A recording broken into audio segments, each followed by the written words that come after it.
Hello, welcome back. Gonna continue with the chakras. So this is gonna be the part 3. Don't think it's gonna be as long as the others, but yep, I'd just like to finish up on that subject because they are very, very, very important. We should be working with these every day of our lives.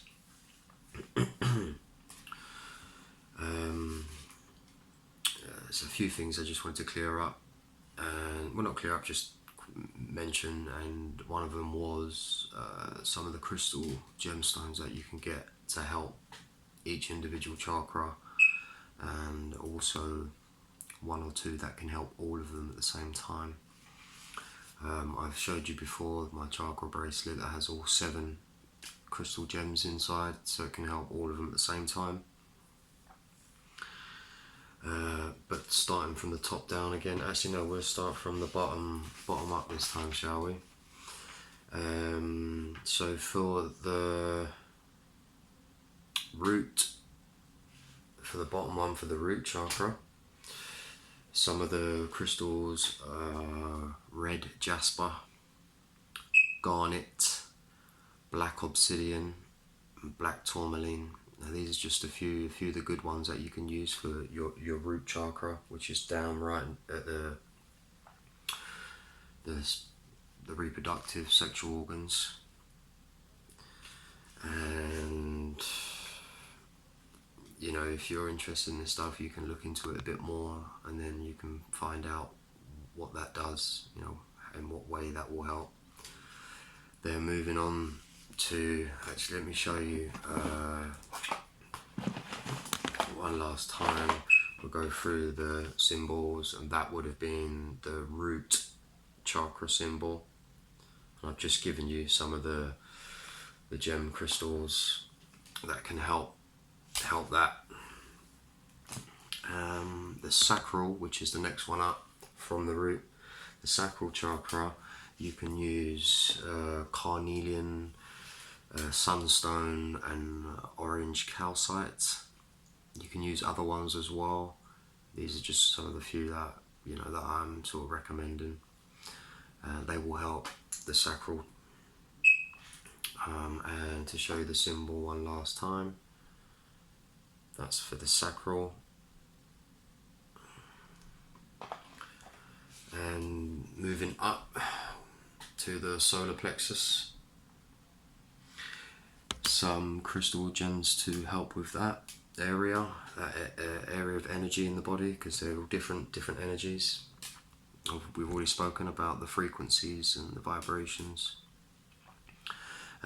Tiger's eye is a good crystal for the solar plexus. Yellow topaz, yellow tourmaline, and citrine. So those are good for the solar plexus. Moving up to the heart chakra. This one's a bit more simple, but like I've mentioned before, it's like one of the most important chakras that we should be aiming to get to and to master, and, you know, learn how to control. It's the minimum requirement for this realm.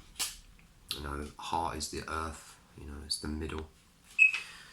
So the heart, I've mentioned rose quartz, I've already mentioned this before. So rose quartz is good for the heart, it opens up the love, and basically all green crystal gemstones are good for the heart chakra, and good for the heart as well. It's moving up again to the throat chakra, and some of the ones we can use for the throat is lapis lazuli or lapis lazuli, depending on what part of the world you're coming from, I suppose. But lapis lazuli, that's a good one for the throat chakra. Blue lace agate, it's quite a nice looking gemstone, to be fair. I've got one over there. I will show you actually, because it's quite nice.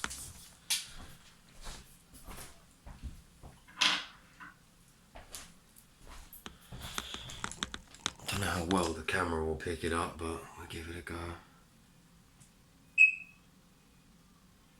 It's like a light blue and it's laced. You can see the lines through it. So yeah, it's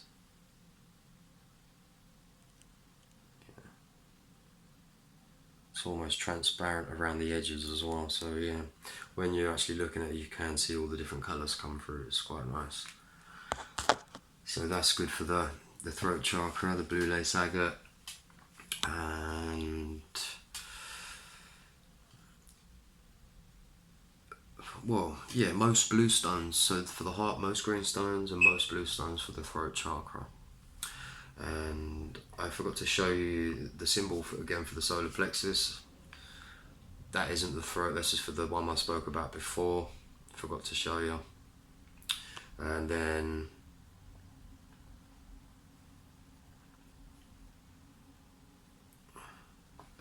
I didn't show you the heart either. I'm getting well ahead of myself. There was the heart chakra again. And then it was the throat chakra. So now moving on to the third eye, I will show you the symbol before we move on. So the third eye. And some crystal gems for those are, again, amethyst is good for the third eye. Amethyst is good for most of them, to be fair, and a lot of bodily problems or health problems, amethyst is quite good for. Again, the lapis lazuli is good for the third eye, and selenite is good for the third eye. I'd also like to mention as well, selenite, the gem selenite can actually cleanses all your other crystals. So if you've got a couple of pieces of selenite, just mix it in with your other crystals scattered around and it will slowly cleanse them. Obviously you would still need to cleanse your selenite, put it in moonlight, full moonlight or sunlight. That's how you can cleanse a lot of the crystals, and using those certain salts. Anyways, last but not least is the Sahasrara, the crown chakra.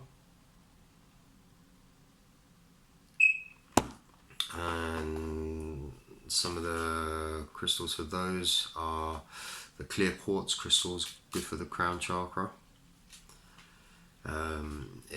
It also helps aligns all the chakras and helps keep all the chakras working harmoniously, the energy. So the clear quartz is it is the master, really. So those are some of the crystals and the gems that you can get to help your chakras get that energy going. I'd also like to mention as well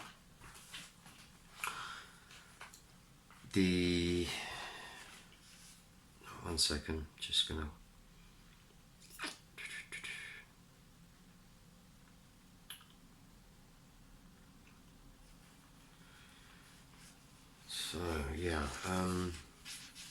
I was going to mention, sorry about that, I was just checking over some of the notes, see what else I was going to say.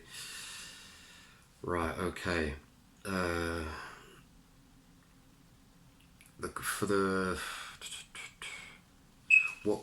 What stops you from opening up these chakras and the energy, and what stops you from ascending higher and higher into a better vibration, better frequency, is the way we think. We've got to start thinking more positive, not think negative or think bad things about yourself or other people. Eating more healthy, also good habits, having some good habits. If you haven't got these things, they can stop you from opening up these chakras. The main things that stop you from opening up your chakras as ascending to the highest is alcohol, eating meat, flesh,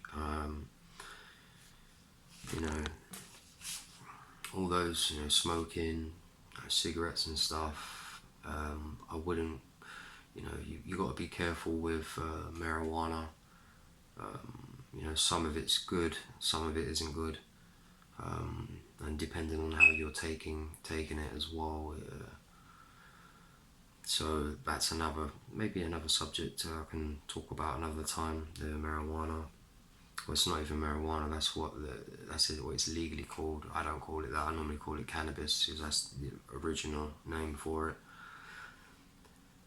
But yeah, like I said, that can be for another time. But you know, so like those things can stop you from ascending. Another thing, along with the crystals, incense. You know, so all these things that I've been showing you, these are actually incense for each 7 chakras. So you know, you can get different. In the previous videos I uploaded for the chakras, I did. I'm sure I mentioned. Yeah, I did. Different fragrances.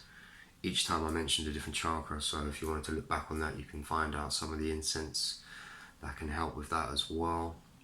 Also as well, incense for protection as well, like white sage, you know, Palo Santo. There's a few others as well that you can burn, you know, that can cleanse your home, cleanse your body and your soul, your spirit, and keep it protected. Yeah, so if you're interested in that, just have a little look into that stuff. It's, you know, I use all that stuff, and every time I use it, I notice a difference, you know. So yeah, and one last thing, just to show the importance of the chakra and the way it all works and stuff. So I'm just going to turn to the Bible. I'm going to watch everyone switch it off now. But not just to show you that even the Bible has the chakras in there. You know, your Bible is about your body, the alchemy. So yeah, it's only going to take 2 minutes. I just wanted to show you that, and it's only a couple of little verses anyway. So and this is when in the Bible, one thing. So these 7 chakras, the Bible talks about all 7, and I've mentioned before on a few of my videos that Jacob from the Bible is the sun, S-U-N, that we see every morning, every day when we go outside. So Jacob is the sun. We must climb and the ladder, Jacob's ladder, because Jacob in the Bible climbs the ladder, doesn't he? The 7 steps of heaven. 7 steps of heaven. These are the 7 steps of heaven. This is Jacob's ladder in the Bible. And when Jacob climbs that ladder and reaches the top, he speaks about in the Bible how he comes face to face with God. Well, you would, once you've opened up all the chakras and you're now living in the crown chakra, which is heaven, you're gonna come face to face with all sorts of things that we can't see. Like now I can see my glass of water, I can see the book I'm holding, you know. We will see other things when we access this stuff. You know, we'll start seeing truth where we really come from. So Jacob, when he gets there, he climbs this ladder, and when he gets to the top, it's a mountain. He's climbed a mountain, and he calls it Mount Peniel. Now Mount Peniel, I've already mentioned this in another video again, that Mount Peniel is the pineal gland. Yeah, inside the head. It's the eye of God. It's God's eye. And it says, and Jacob called the name of the place Peniel, for I have seen God's face, God face to face, and my life was preserved. My life was preserved. Because once we do all this and access these energies and raise the oil and all this stuff, you preserve your life. You live longer. Much, much, much, much longer. That's what he's talking about, preserved my life. That was that. And then I've got, there's loads of passages and scripture in the Bible that talks about this stuff. It's filled with it. It's filled with it. Yeah, there's a couple at the back, wasn't there? So, yes.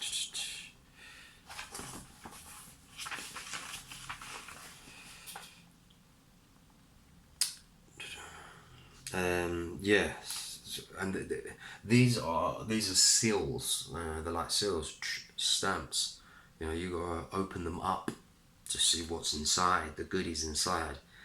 And it says here, and when he had opened the seventh seal, when it's opened, there was silence in heaven about the space of half an hour, and I saw the seventh angel which stood before God. The seventh angel, the chakra that stands before God. Once you get to there, you're in the godly realms. You know, you're up there.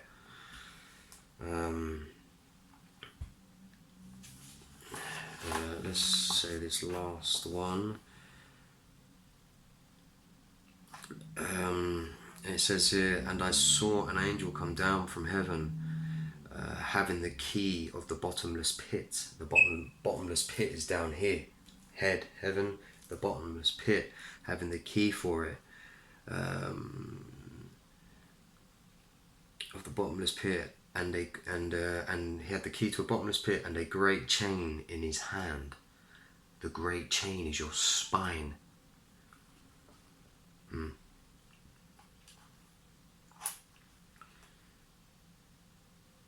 And it says here, and he laid on the dragon, that old serpent, which is the devil and Satan.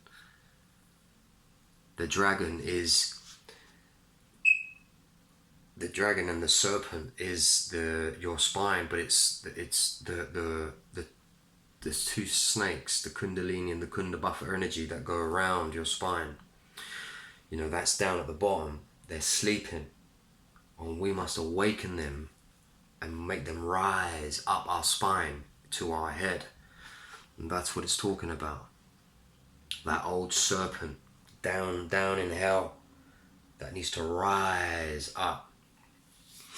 And when it rises, that's the feminine energy, the creative, you know, enlightenment, the enlightening energy.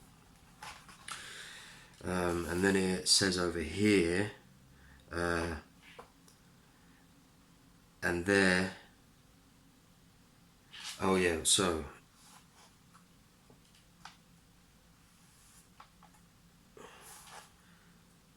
it says, and there came unto me one of the seven angels, and also one of the seven angels is one of the seven gods, the seven planets.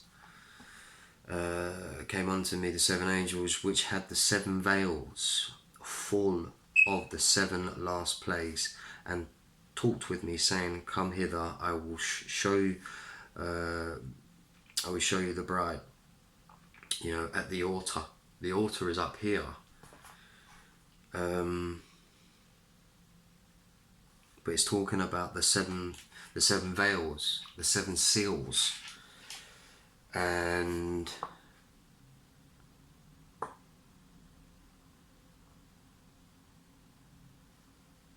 one second, sorry, just having a quick double check on there. So, you know, they're just a couple of little pieces just from the Bible that speaks about this stuff. And also, this is these seven chakras are they are the seven seals of God. They are the seven seals of God that we must unseal. And the seven seals of God is it's in Revelations chapter 8, 1 through 6.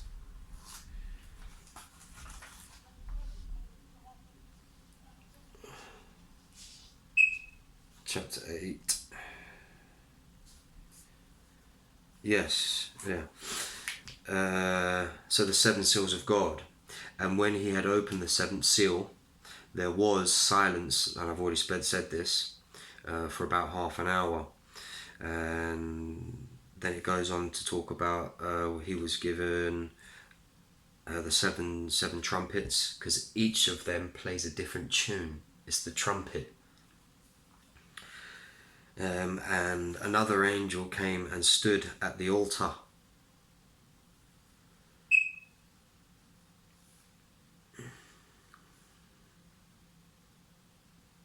And here it says here, and another angel came and stood at the altar, having a golden censer, right?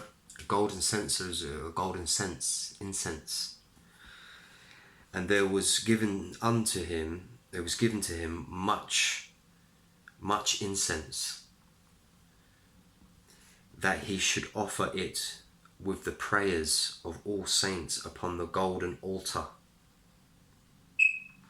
which was before the throne.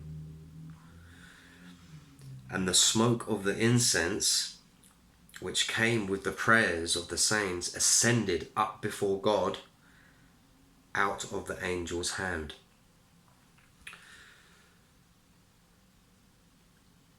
And the angel took the censer and filled it with fire fire of the altar. The fire. Filled it with the fire. There's fire in the head. It's the altar. And filled it with fire of the altar, and cast it into the earth. And there were voices and thunderings and lightnings and earthquakes. And the seven angels which had the seven trumpets prepared themselves to sound.